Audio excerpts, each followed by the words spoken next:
Bonjour à tous et bienvenue dans Smart Patrimoine. Smart Patrimoine, l'émission qui vous accompagne dans la gestion de vos finances personnelles et qui décrypte également avec vous les enjeux et les actualités du secteur de la gestion de patrimoine. Une émission que vous pouvez retrouver tous les jours sur Bismart. Et au sommaire de cette édition, nous commencerons tout d'abord avec les clés de l'IMO, le rendez-vous dédié à l'acquisition ou à l'investissement immobilier dans Smart Patrimoine. Et en l'occurrence, nous tenterons de comprendre ensemble comment évoluent les transactions immobilières à l'heure actuelle et notamment avec de plus en plus de négociations dans ces transactions immobilières. Nous en parlerons avec le prisme des éventuels gènes constatés ou anticipés ou imaginés par les acquéreurs immobiliers, notamment via une étude Se Loger qui regarde l'impact de la proximité de bars ou de restaurants à proximité donc d'un bien immobilier. Nous en parlerons dans un instant avec Alexandra Verliac, économiste chez Se Loger et Meilleurs Agents. Nous enchaînerons ensuite avec Enjeux Patrimoine, où cette fois-ci nous aurons le plaisir de recevoir Philippe Feuille, président de la compagnie des CGP, mais aussi Valéria Formuntian, déléguée générale de l'Anacofi.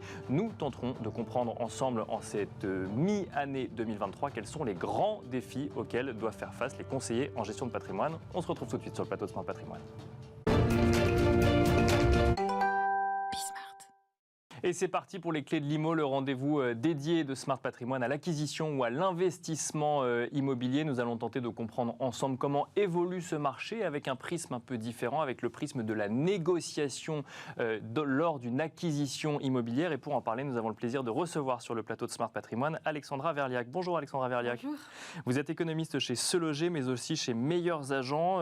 Se Loger qui a notamment conduit une étude pour regarder l'impact de la proximité d'un bien immobilier vis-à-vis de bars ou de restaurants. Vous allez nous dire si effectivement ça joue sur le prix ou en tout cas le prix de transaction, ça joue sur la négociation, c'est ce que je lisais dans l'étude. Mais tout d'abord, qu'est-ce qui vous a conduit à mener une étude sur la proximité de bars ou restaurants en lien avec un bien immobilier? Parce que ça remontait souvent dans les demandes Se Loger. On ne veut pas de bar ou de restaurant à côté, ou au contraire, on veut absolument un bar ou un restaurant à côté de chez soi?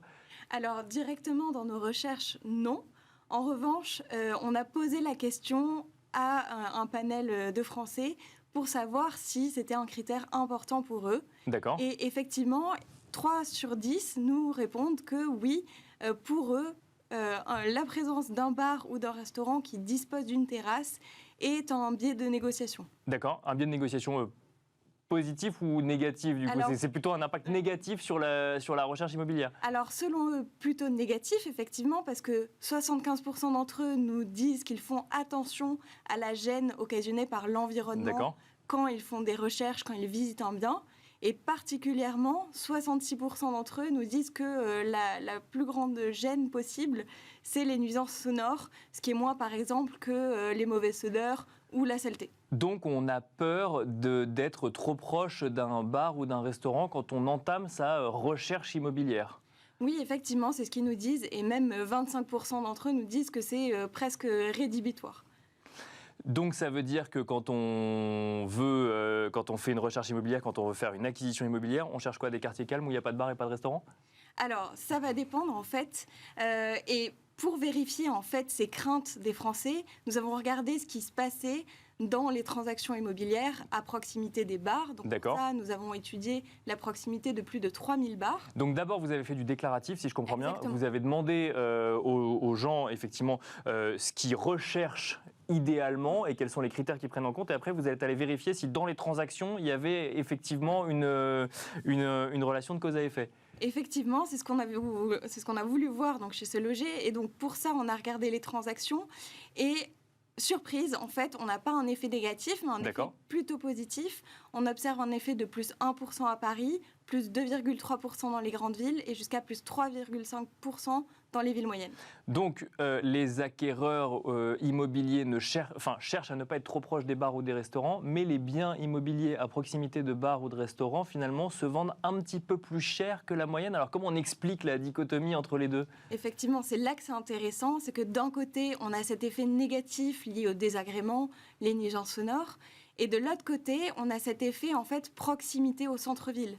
Parce que là où sont situés les bars et les restaurants, c'est aussi là où il y a d'autres services, là où vraiment il y a le cœur de la vie de quartier. Bien sûr. Et ça, c'est là où la demande est et ça, on n'est pas plus élevée.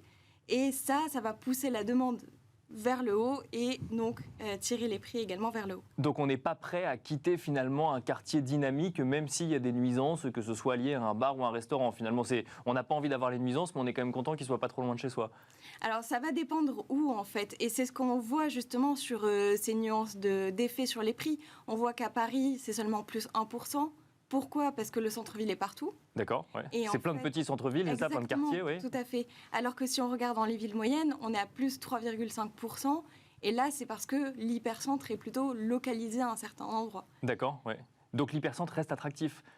Alors, c'est là encore, c'est pas si évident. C'est pas si évident et ça dépend d'où. Ça dépend où. On a beaucoup entendu parler de la fuite des centres-villes. Bien sûr, oui. Et donc, c'est une question qui se pose. Et on a également regardé ce qui se passait dans les recherches immobilières et on s'est rendu compte qu'on avait quand même plus de recherches depuis les villes, en dehors des villes, et vraiment un processus de périurbanisation qui continue et qui s'est accéléré avec la crise du Covid. Donc en fait, on a du mal à dégager une tendance claire et uniforme sur tout le territoire, parce que si je comprends bien, on ne veut pas les nuisances des centres-villes, mais on veut quand même y rester, mais en même temps, on constate aussi que quand on va sur Se Loger ou sur d'autres plateformes, on rêve un petit peu de s'éloigner des villes et des centres-villes. Oui, alors... La vérité, c'est que certes, il y a le télétravail, mais d'un autre côté, les centres-villes, c'est là aussi où il y a les centres d'emploi. Et quel est le premier critère, en fait, quand on choisit son logement ? C'est vraiment se localiser à proximité de son emploi afin de limiter les transports. Et c'est toujours cet arbitrage entre est-ce qu'on a envie d'un environnement un peu plus calme et faire des trajets plus longs ? Mais à la fois, on peut être aussi plus proche de son lieu de travail et gagner en temps de transport, effectivement. Donc pas d'exode urbain constaté actuellement et un bien en centre-ville, même à proximité de bars ou restaurants, reste un investissement, pas toujours un bon investissement, ça dépend du bien évidemment, mais en tout cas pas forcément plus risqué aujourd'hui qu'il ne l'était il y a un an. Non, pas plus risqué, mais en tout cas, aujourd'hui, dans le contexte dans lequel on est, ça va jouer effectivement sur la négociation. D'accord. Donc là, on est dans un contexte de remontée des taux où la demande est plutôt tirée vers le bas et donc les acheteurs vont pouvoir négocier plus facilement auprès des vendeurs, car les vendeurs font face à moins d'acheteurs. D'accord, donc même effectivement, si ça reste attractif, la gêne supposée ou réelle, ça dépend, j'imagine, après de chaque endroit, va être intégrée dans la négociation pour tenter de faire quand même baisser un petit peu le prix. Oui, effectivement. Et c'est encore une fois, le sondage nous le dit, hein, les Français nous expliquent que pour eux, c'est un levier de négociation. Et on le voit effectivement, les négociations ont augmenté dans les grandes villes. Oui, et les durées de vente également. Exactement, oui. Les biens restent plus longtemps sur le marché. À Paris, ça se compte en dizaines de jours. Donc oui, ça fait partie de ces leviers de négociation et justement, ça entre en jeu aussi dans ce changement de contexte. Mais pour autant, les prix ne baissent pas. Alors, les prix baissent, ça dépend. Non, je veux dire, dans votre étude, par rapport au reste du marché, les prix en centre-ville, à proximité de bars ou de restaurants. Alors là, on l'a étudié à un moment donné. On n'a pas regardé l'évolution dans le temps. D'accord, est-ce que l'impact est plus fort maintenant qu'avant ? Donc, c'est vraiment une photo à l'instant T. Cependant, on voit bien qu'il y a certaines villes en France et parmi les villes les plus grandes où les prix baissent. Mais encore une fois, il y a des nuances. Quand vous avez mené l'étude, effectivement, on le voit, hein, les délais de vente sont plus longs, la négociation entre plus en compte qu'avant parce que les acheteurs peuvent se le permettre tout simplement. Si on reste sur cette thématique bar et restaurant, est-ce que c'est une excuse pour négocier parce qu'on a envie de négocier ou au contraire c'est vraiment quand même un sujet qui tient à cœur des gens qui recherchent leur appartement ou leur maison et qui, du fait d'avoir un peu repris la main sur le marché, deviennent plus exigeants encore qu'avant sur l'acquisition immobilière? Ah oui, tout à fait. Je pense que les acquéreurs deviennent plus exigeants parce qu'effectivement, ils ont ce gain de pouvoir. Alors après, est-ce que chaque acquéreur négocie sur ce critère-là ? Je ne pense pas non plus. Mais oui, ça va jouer. Ça va jouer, mais encore une fois, tout dépend où. Et par exemple, si on compare des villes comme Lyon, Bordeaux, où là, les prix sont déjà en baisse depuis une bonne année maintenant. D'accord. Ça va jouer différemment qu'à Marseille, où là encore, le marché reste dynamique. Et donc, mécaniquement, on verra moins l'impact à Marseille à court terme, mais plus à moyen terme ? Enfin, on n'en sait rien, mais c'est ce qu'on peut supposer. Ouais. Oui. On reste effectivement dans la vérité des chiffres. Alors, on a parlé effectivement tout à l'heure un petit peu d'exode urbain. C'est un sujet que vous suivez de près, hein, au-delà de l'étude qu'on vient d'évoquer. On n'en constate pas aujourd'hui, mais pourtant, on constate que dans les recherches se loger, on anticipe ce projet, on a envie de bouger. Est-ce que ça veut dire que quand même, on est, selon vous, sur une tendance de fond de volonté d'aller un peu plus au vert sur des prochains achats immobiliers? Alors, effectivement, on l'a vu. En regardant ce qui se passait sur les recherches, on a vu qu'il y avait de plus en plus de recherches depuis les centres-villes vers des zones périurbaines ou voire des zones rurales, et particulièrement pour des maisons. C'est un phénomène dont on a beaucoup entendu parler. Bien sûr, oui. De là à parler d'exode urbain, le terme est un peu fort, parce que exode urbain, on a l'impression que tout le monde va quitter les villes. Oui, surtout que là, on parle de recherche, on ne parle pas de transaction. Exactement. Oui, ça reste dans les recherches. Donc, on voit cette appétence pour le vert, pour les zones périurbaines, à savoir quand même que c'était un phénomène qui était déjà existant avant crise. D'accord. La crise n'a fait qu'accélérer en fait ce phénomène. Eh bien, on va suivre ça donc dans les prochaines semaines et prochains mois. Peut-être que vous constaterez dans les chiffres un peu plus tard, effectivement, une accélération ou une décélération des tendances qu'on peut évoquer actuellement. Merci beaucoup, en tout cas, Alexandra Verliac, d'être venue sur le plateau de Smart Patrimoine. Je rappelle que vous êtes économiste chez Meilleurs Agents et Se Loger. Merci beaucoup. Merci. Et quant à nous, on se retrouve tout de suite dans Enjeu Patrimoine. Et nous enchaînons à présent avec Enjeu Patrimoine. Nous allons tenter de comprendre ensemble quels sont les grands défis auxquels font face les CGP dans cette mi-année 2023. Les CGP qui font face évidemment à une évolution du contexte économique qui peut remettre en cause certaines stratégies de placement ou d'investissement, mais aussi des évolutions réglementaires, des questionnements au niveau de Bruxelles sur le modèle même des CGP en France et en Europe, et peut-être aussi des défis plus économiques en lien avec leur statut de chef d'entreprise. Pour en parler, nous avons le plaisir de recevoir sur le plateau de Smart Patrimoine, Valéria Formuntian. Bonjour Valéria Formuntian. Bienvenue, vous êtes déléguée générale de l'Anacofi. Nous avons le plaisir de recevoir également Philippe Feuille, président de la compagnie des CGP. Bonjour Philippe Feuille. Bonjour. Bienvenue donc à tous les deux. Nous n'avons que 15 minutes pour évoquer ces grands défis des CGP. Valéria Formuntian, on va commencer par vous. Ce que j'ai mis en haut de la liste, mais c'est peut-être pas forcément ce que ressent le secteur, mais ce que j'ai mis en haut de la liste, c'est les discussions qui ont eu à Bruxelles depuis plusieurs mois maintenant, cette Retail Investment Strategy, ce texte qui porte notamment l'idée qu'on pourrait voir ce modèle de rétrocession connu en France remis en cause. Est-ce que c'est un sujet d'inquiétude aujourd'hui au sein de la profession ? Alors, il faut faire attention au vocabulaire que nous utilisons. Il est là le sujet aussi de la commissaire européenne qui a proposé cette quasi-interdiction. Enfin, au départ, ça se voulait une interdiction des commissionnements. Aujourd'hui, le texte est un petit peu différent, mais il est toujours en débat et il porte toujours des risques pour nos professions. Mais entre les honoraires, les commissions et les rétrocessions, bien sûr, c'est vrai. C'est trois choses différentes et donc il faut bien faire attention au vocabulaire. Ce que Mme McGuinness souhaitait interdire, c'est le commissionnement. Et donc, les commissions, c'est la façon de rémunérer un professionnel pour son conseil, parce que son client, c'est celui qui le conseille. Mais à la fois, on n'a pas la culture des honoraires en France, et même pas dans d'autres pays voisins en Europe. Et donc, le fait d'être rémunéré par les professionnels pour le conseil est un des modes de rémunération. Nous, ce qu'on défend, c'est la liberté de choisir, en fait, honoraire ou commission, peu bien importe, sûr, oui. Mais la liberté des professionnels de choisir sur le marché.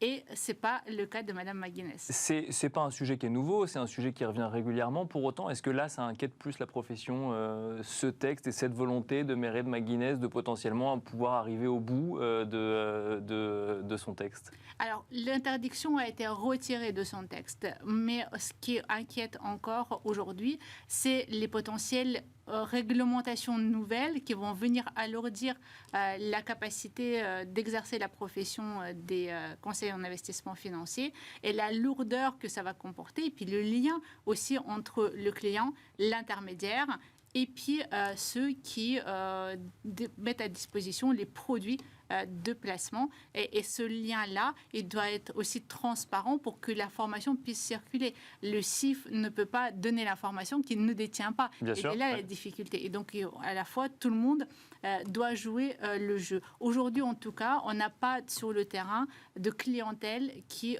demande plus de transparence ou qui se plaint de la façon dont leur conseil est rémunéré. On n'a pas de litige sur le terrain aujourd'hui et on se demande de pourquoi l'arrivée de ce texte et qu'est-ce que ça peut cacher potentiellement.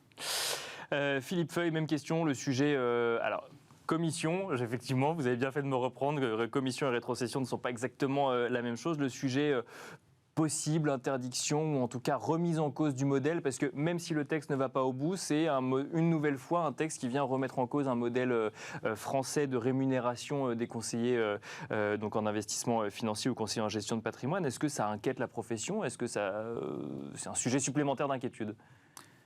Alors, je pense qu'il y a deux choses qu'il faut bien dissocier. Je vais rebondir sur les propos de Valéria. Effectivement, les clients aujourd'hui ne sont pas demandeurs à ce que les rétrocessions, les commissions, etc. n'existent pas. Deuxièmement, nous avons un rôle qui est un rôle pédagogique, qui demande du temps, de l'énergie, et qui demande aussi à apporter à nos clients, à nos concitoyens, une culture économique, financière, de protection, de prévoyance, parce qu'il ne faut pas oublier qu'on parle beaucoup des produits financiers, mais notre métier n'est pas uniquement orienté que sur les produits financiers. Ça peut être la retraite, ça peut être l'épargne, la prévoyance, la santé. Bien sûr, oui. Enfin, on a un secteur d'activité qui est quand même très large, sans compter que ça peut être aussi l'immobilier. Oui, on peut cumuler plusieurs choses. Plusieurs types d'accompagnement. Donc quand je dis qu'il faut dissocier les choses, ça veut dire quoi? Ça veut dire que, d'abord, il y a une étude qui est faite, une étude auprès de nos clients pour connaître leur activité, leur profil, leur situation familiale, professionnelle, etc. Et à partir de là, des solutions qui vont être envisagées et des propositions qui vont être faites et qui peuvent être tout à fait, effectivement, rémunérées sous forme d'honoraires de conseil. Et indépendamment de ça, si le client le souhaite et d'une manière tout à fait transparente, effectivement, s'il veut continuer à travailler avec nous, on va effectivement adapter un certain nombre de produits de diversification à différents niveaux, assurantiels, placements, etc. Tout ça représente un travail qui est important. Et c'est là où la transparence, justement, qui est donc la nôtre, est de pouvoir expliquer toutes les phases de transition qu'il y a, sans compter les partenaires, assureurs, sociétés de gestion qui existent sur le marché, où nous avons tous un lien. Ça, c'est le premier sujet. Le deuxième sujet, Valéria en parlait tout à l'heure, mais il y a la culture franco-française. Oui. En France, on n'a pas l'habitude de payer les pour son honoraires de patrimoine. Nous sommes bien d'accord. En Angleterre ou dans certains pays, oui. Mais sur quel type de profil de client aussi? Ce sont des clients qui ont des patrimoines relativement importants. Ça ne veut pas dire que nous n'en avons pas, nous en avons. Mais il y a aussi le client qui cherche à se constituer une épargne, une retraite, un capital pour les années qui viennent et qui a besoin de conseils. Et qui a besoin de conseils personnalisés. Donc c'est pour ça que je tiens à bien dissocier les choses et les rétrocessions et les commissions, etc., font partie intégrante, effectivement, d'un système qui ne doit pas être comparé avec d'autres systèmes. Parce que oui, il y a deux arguments qui s'opposent. Il y a l'argument de dire si vous touchez une commission sur le produit que vous m'avez proposé, ça veut dire que mécaniquement, je me demande si vous êtes 100% indépendant sur le produit que vous avez proposé. Et l'argument inverse qui est de dire si je ne me rémunère pas comme ça, je ne suis pas sûr que vous aurez envie de me rémunérer pour un conseil que je vous donnerai, alors même que vous n'avez pas l'habitude de payer pour un conseil, pour ce type de conseil. Bien sûr, mais c'est ce qui fait la différence entre le statut d'indépendant et de non-indépendant, ou de cumul entre les honoraires et les rétrocessions de commissions. Ça, c'est un premier sujet.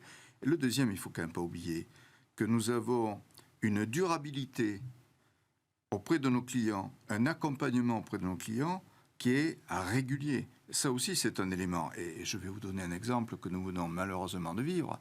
C'est la période de confinement où nous avions beaucoup de clients qui nous appelaient en nous disant « j'ai plus d'interlocuteurs, est-ce que vous voulez bien continuer à me suivre parce que j'ai besoin de conseils ?» Qu'est-ce que je dois faire dans une période comme celle-ci? Donc il y a une situation, je dirais, de résilience et un travail d'accompagnement qui est fait, qui, effectivement, se justifie tout à fait et que les clients comprennent tout à fait bien. On va rester sur ce sujet, même si effectivement cette émission s'appelle Les grands défis des CGP. On va quand même creuser celui-là un petit peu. Valéria Formuntian, est-ce que la profession, on parle du ressenti des professionnels de la gestion de patrimoine, s'inquiète peut-être des effets ricochets aussi, des questionnements qui peuvent avoir lieu à Bruxelles, peut-être un durcissement réglementaire français pour justement éviter un arrêt pur et simple du modèle aujourd'hui ?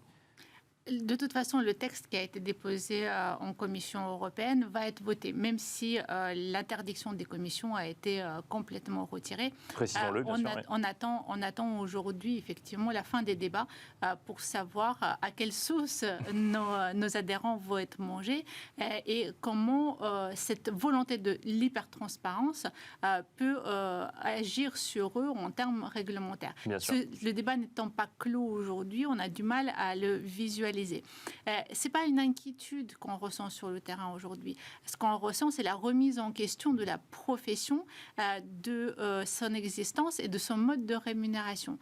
C'est-à-dire que les professionnels, et ils sont nombreux aujourd'hui sur le terrain, se demandent pourquoi on les attaque pour la énième fois, alors même qu'ils apportent un service non négligeable à nos concitoyens, tout revenus confondus. Il n'y a pas que les grandes fortunes qui reçoivent aujourd'hui ce service en France, et surtout que nous contribuons de manière assez importante au financement de l'économie à travers l'accompagnement de nos clients.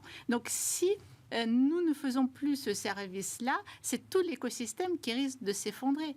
Les établissements d'assurance ou de banque ne suffisent plus pas à eux seuls pour accompagner tout le patrimoine des Français. Donc on a besoin d'exister, on apporte une réelle valeur ajoutée sur le marché et on ne comprend pas pourquoi on nous attaque à nouveau. Et l'hypertransparence dont vous parliez, ce n'est pas un sujet d'inquiétude pour le moment. On attend de voir comment ça évolue à Bruxelles avant de voir les répercussions potentiellement en France. Il y a une inquiétude parce que l'incertitude qui règne depuis plusieurs mois autour de ce débat, effectivement, crée de l'inquiétude. On espère en tout cas que le modèle français sera défendu par le gouvernement et par les parlementaires, les eurodéputés. Toutefois, même si la transparence, tout le monde est d'accord avec, enfin, je dirais, le but c'est de protéger bien sûr, oui, non, bien sûr. Non, mais en fait, le sujet, c'est pas la transparence, c'est le poids réglementaire que ça implique pour le professionnel en question. Les lourdeurs et surtout la capacité de mise en application. La réalité de ce que nous sommes capables de livrer aujourd'hui et demain avec les différents liens que nous avons avec ceux qui détiennent les fonds qu'on peut conseiller. Philippe Feuille, pour quand même évoquer d'autres grands défis auxquels font face les CGP, je vous propose une question ouverte. Je vous propose de choisir entre ceux que moi j'ai identifiés. Peut-être que vous pourrez en rajouter.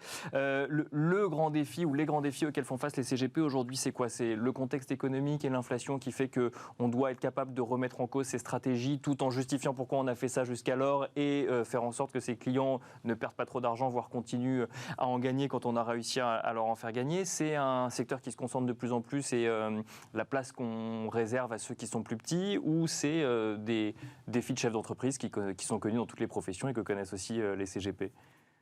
Il y a beaucoup de questions. Il y a beaucoup de questions. Alors je vais essayer d'être assez transparent puisque nous sommes dans la période de transparence. Bien sûr, c'est la tendance. Je pense que dans un contexte comme celui que nous connaissons, ce n'est pas la première fois que nous avons une période inflationniste. Il faut quand même se rappeler, il y a quelques années, où nous avions des taux d'inflation qui étaient beaucoup plus importants et où effectivement nous avions des produits financiers qui avaient des taux garantis relativement importants, mais sur une durée. Je parlais d'éducation financière tout à l'heure. Et il est bien clair qu'un client aujourd'hui qui investit, notamment on va prendre un sujet qui est d'actualité, les retraites par exemple, on sait très bien qu'on ne se constitue pas un système de retraite sur une période courte et qu'on le fait sur une période longue. Je rappellerai juste aussi qu'il y a des fondamentaux financiers qui font que on sait très bien qu'il y a des hausses et des baisses des marchés et que c'est sur du long terme qu'il y a un nivellement financier et une rentabilité qui peut être dégagée. Seulement, on a été mal habitués. Bien sûr. C'est-à-dire que quand nous avons l'argent qui est relativement facile, quand nous avons les financements qui sont faciles, et en plus de ça, où on cherche à avoir un produit totalement sécuritaire et qui va rapporter le maximum, forcément, il y a un déséquilibre qui se fait, c'est normal. Donc, c'est là où justement la valeur ajoutée dont Valéria parlait encore tout à l'heure, nous sommes là pour justement contribuer à cette valeur ajoutée et bien dissocier au client tout ce qui va devoir se passer, parce qu'il va y avoir une évolution familiale dans sa famille, une évolution professionnelle, une évolution du système dans lequel nous sommes, et c'est là où notre accompagnement va permettre ce genre de choses. Oui, mais justement, aujourd'hui, il existe des produits sûrs qui rémunèrent. Ça n'existait pas il y a un an. Aujourd'hui, avec la remontée des taux, il y en a plus. Est-ce que ça, c'est du coup... Oui, mais déjà, il faut regarder par rapport à l'inflation. Quand vous avez une inflation c'est vrai. de plus 6%, et que vous avez un produit qui est à 3, il y a un delta négatif quelque part. Donc déjà, c'est une chose. Mais on parle de produits liquides. Or, dans une diversification patrimoniale, et c'est là encore où notre rôle intervient, c'est que justement, on va devoir accompagner le client pour lui préparer d'une manière globale ou l'aider ou l'accompagner dans son patrimoine pour que justement, il y ait une diversification de conseils, de produits qui permettent ce genre de choses. Donc, l'inquiétude dont vous parliez tout à l'heure, elle est tout à fait compréhensible. Pourquoi ? Parce que, en plus, nous sommes déjà d'une très grande transparence. Et peut-être, je dirais même, que ce millefeuille réglementaire qui pourrait être donné ne va pas contribuer. Vous savez, trop d'informations tue l'information. Et un client, qu'est-ce qu'il attend ? Il a éventuellement des problèmes connus ou pas. On est là pour l'accompagner, lui donner des solutions. Et c'est ce qu'il cherche. À partir du moment où il est suivi, accompagné, ça pose aucun problème. Donc, il y a vraiment une culture pédagogique qui est très importante. Et il y a quand même une chose aussi sur laquelle rapidement, je voudrais, mais très rapidement, il ne faut pas oublier que les mêmes questions se sont posées en Grande-Bretagne. Et il y a eu plus de 10 000 cabinets en Grande-Bretagne qui ont fermé les portes. Là, vous parlez du modèle de rémunération des CGP. Des CGP. Et je pense qu'il faut en tenir compte. Valéria Fahrmuntian, même question que à Philippe Feuille. Rapidement, effectivement, si on doit parler d'autres grands défis auxquels fait face la profession aujourd'hui, on a parlé du contexte économique, on a parlé donc du modèle en lui-même. Est-ce qu'il y a d'autres choses qui remontent du terrain que vous identifiez ? La transition numérique est clairement un des défis de nos professions, autant en termes d'organisation de travail et de services apportés aux clients, autant sur la diversification des placements. On voit bien entre la cybersécurité, l'intelligence artificielle, la mise en place du RGPD, qui n'est toujours pas terminée à mettre en place sur l'ensemble des entreprises et notamment des TPE-PME, et puis la blockchain avec la crypto-monnaie et puis la nouvelle réglementation MiCA qui va nous arriver d'ici quelques mois en France, qui va remplacer la réglementation de la loi Pacte. Clairement, là, il y a un grand défi pour nos professions pour se mettre en ordre de bataille, de compréhension, se mettre aussi à niveau en termes réglementaires parfois, et puis être à jour par rapport à la clientèle pour éviter de se faire disrupter par des... C'est-à-dire qu'il y a le côté réglementaire, il y a le côté usage. Tout à fait. Ouais.